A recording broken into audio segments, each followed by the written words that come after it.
All right, so a couple of projects for today.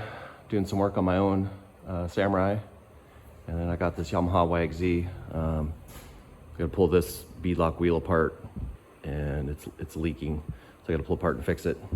Got a spare to throw out in the meantime.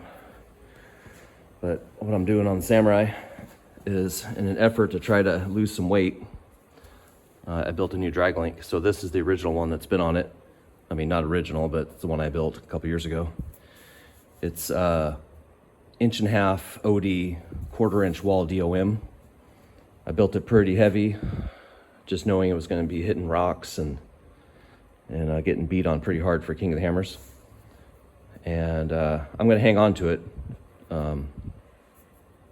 for the rocks, but for sand dunes and the rallycross racing I've been doing, I built this new one, and it's about a 5-pound reduction in weight. So this is 1.25 inch 120 wall DOM.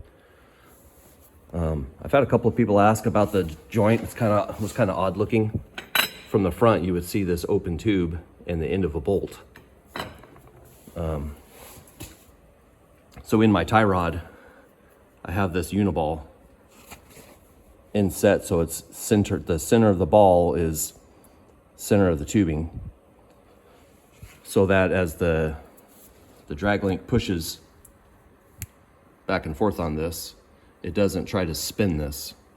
A lot of times with custom steering, you'll see that if you have a heim joint sitting up on top or out the front, that little leverage you get with this center rotation, and wherever that joint is, that can cause a rotation, which with heim joints can be bad, because eventually it can break loose your jam nuts, and eventually, this rotates until something hits, and you really don't want these guys to be smashing into the sides all the time. You want to try to keep them, in a neutral, free position. So that's what I did. So I put this is a FK 3/4 inch uniball, and it's got like a little machine cup that it presses in, and that's what's welded into this tie rod. And then on the I can't tell if I think it's the back side, there's a circlip you pull, and then you can push the uniball out when it's wore out, so it's still replaceable. And so this thing's got quite a bit of miles on it, and it's still in really good shape. When I bought that, I made sure I got a good high quality uniball from FK. All the rest of my joints are all the heims are from Rough Stuff, and same thing, like this has got, it's still tight. Like, I've had good luck with these. They're pretty affordable. I don't know the cost off the top of my head, but you can buy a whole kit. It comes with the heim, the weld-in tube adapter, the jam nut, and these high misalignment spacers, and it's affordable. The comparable FKs are at least twice the price, and I've had good luck with them, so I'm sticking with them. And so one reason, I'll explain too, why this is where it is. I've had people ask, why didn't you just attach it on here and have the two heims stacked, make the drag link longer? Well, the drag link had to be this specific length to match the track bar, or the panhard bar, whatever you want to call it, same thing. So the panhard bar, or track bar, was limited in length. When the wheel steers all the way over to the driver's side, it gets very close. I have about an 1/8 inch clearance between the knuckle and these tabs and joint. And on the driver's side, it's the same thing. This gets really close to the frame side drop down bracket. And I have these joints oriented this way with the bolts vertically, because that is the most compact way to go front to rear. Because this thing was kind of a packaging nightmare. You can see when the wheel comes up, the tie rod as it comes by that point there, it's got about 1/8 of an inch of clearance at full lock. When the wheels are straight, it's got about a 3/4 inch clearance. And so when I built this front end, I started with the track bar, knowing that that was, going to have limitations to its position and length. And then once that was set, then you only have so much room and place to put the box. So I put the box in place, and then built a custom pitman arm to get it vertically in the same position as that joint. And same thing on this, you can see they're right behind each other, so they're vertically aligned. And then, I measured the track bar's length and then came from that pitman arm, and that's where that lands, to get these two bars exactly the same length. And so they're the same length, they're sitting at the same angle, and they're as close as possible to each other, left to right. They're not exact, and that's not nearly as important as being the same length and the same angle. But under extreme articulation situations, if, like, say your track bar joint is here and your steering is a couple inches over, at extreme flex, that can cause some bump steer. So I tried to get those as close as possible. It's hard to tell because the wheels are steered over, so I can't really show it. But when this is in the straight ahead position, this joint is about 1 inch this way, and the same thing on that side. So they got a little stagger to them, which doesn't make that much difference as long as it's a small amount. But to get that perfect, I would have had to scoot the steering box over, and that's not possible because the tire already rubs on it at full lock and in certain articulation situations. So, this kind of stuff can be a real pain, and you really got to take your time when designing it if you want it right.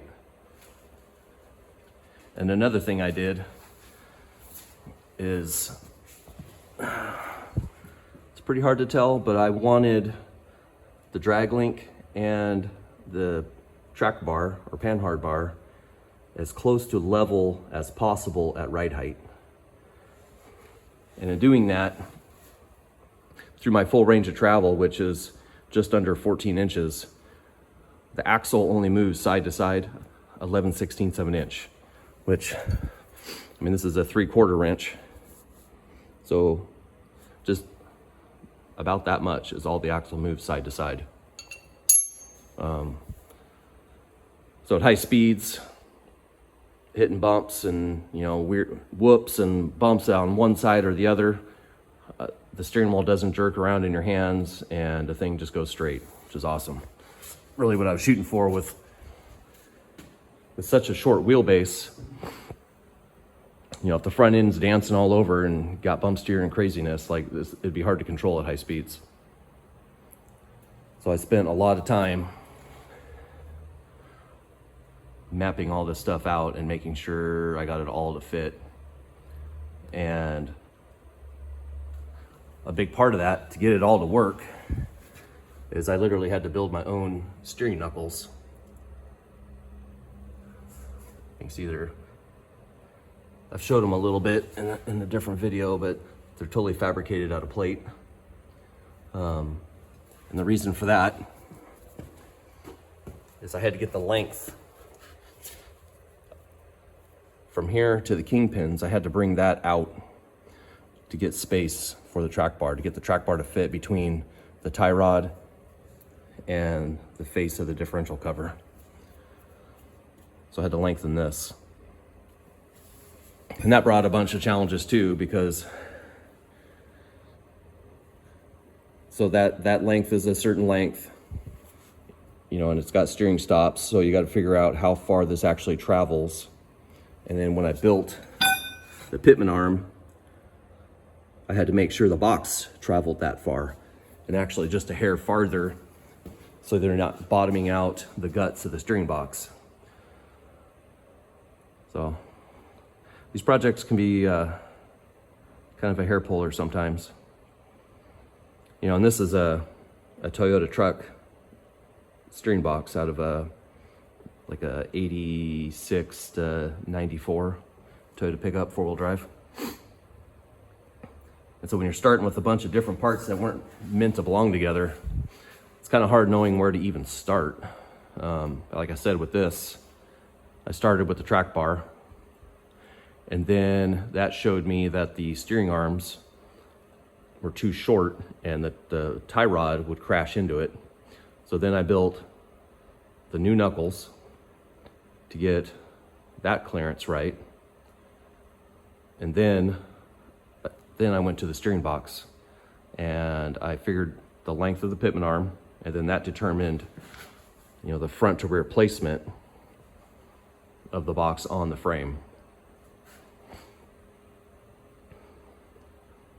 So if you ever build a project like this, it's definitely worth taking the time, because, you know, if you've got bump steer or some kind of bad steering geometry, I mean, that's going to haunt you the rest of the time you run that vehicle. And one more thing, I mean, this is kind of getting in the weeds, but a lot of people go on and on about Ackermann angles. And in stock form, the Suzukis do have an Ackermann angle, which basically means if the wheel is straight, if you envision a line between this point and the kingpins, that's like this. So in effect, the length of the tie rod is longer than the width of the axle housing. And what that does is it makes the inside wheel turn farther in a turn than the outside wheel. And some people think that's important. The only time I think it's important is if you're driving in a parking garage with a polished floor. Because some cars, you'll hear squealing the tires going slow around a corner, and some don't. The ones that don't squeal have a proper Ackermann angle. But once you're under motion, pushing the tires kind of to their limits and cornering, all that stuff goes out the window, especially in the dirt. So what I did is I set these up with 0 Ackermann. So with the wheels straight, this imaginary line is also straight. And one benefit of that is, you have a limit. And if the inside wheel is turning farther than the outside wheel, it's going to hit its steering stop, and the other wheel isn't against the stop yet. And with 0 Ackermann, both wheels turn the same amount, and so both wheels get full steering angle. And to me, that's more important, having more maneuverability. Because really in a corner, the outside tire is doing almost all the work. And so giving it the ability to turn farther is better, in my opinion. So I don't bother with Ackermann when I build front ends for stuff on the dirt, especially if you have limits. Like these steering knuckles are limited because there's a joint inside, and physically that knuckle can only turn so far. And so I want to take 100% advantage of how far that can turn for the most maneuverability possible. Especially, the Samurai steering knuckles don't turn real far to begin with, and I have a stretched wheelbase. And, I had some stuff playing against me there, so I wanted to make every effort I could to get the steer as tight as possible. So that's kind of a long-winded explanation of what I'm doing here, but really I'm just trying to shave weight today, so I'm going to swap out these drag links. Oh, and so a connection, kind of lost track here. So there's this is a grade 10 Allen bolt. It comes from the backside forward. You can see it's sticking through this uniball. And then,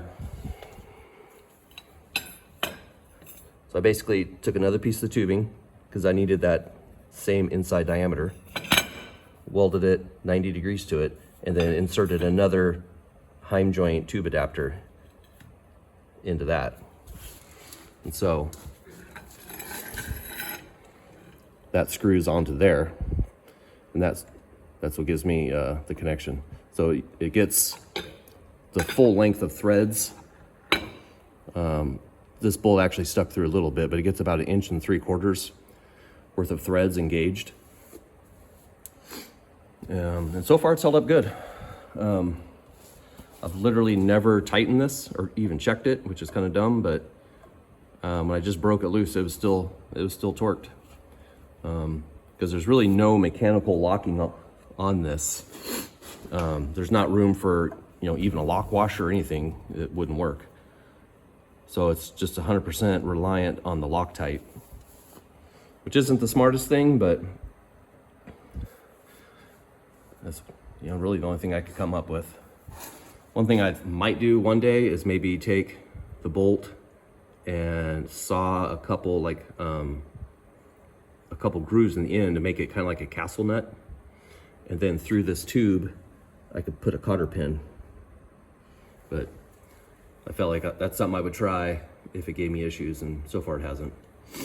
So I'm just gonna run this for now. Anyway, that's what I'm up to on this thing today.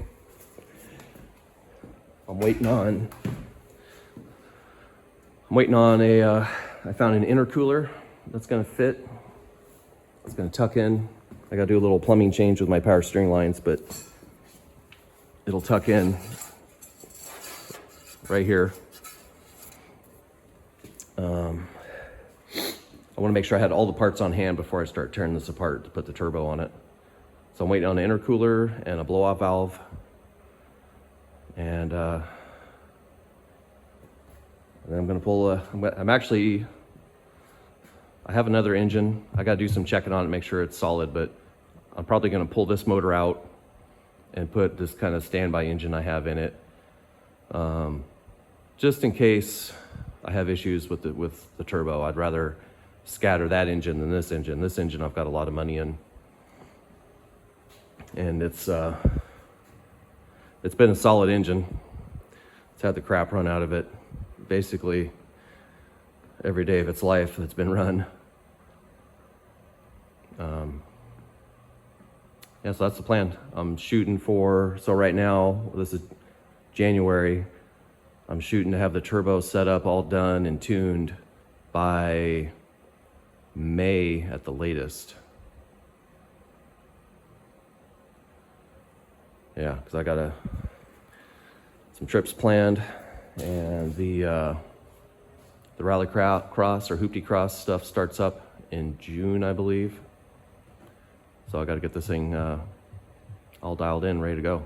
Looking forward to this season racing with some more power. I had a really good time last year, but my times were never that fast, but it's definitely fun though. So I'm looking forward to being a little more competitive, and then being able to pull the hills and the sand dunes a lot better. So that's it for now. Thanks for watching.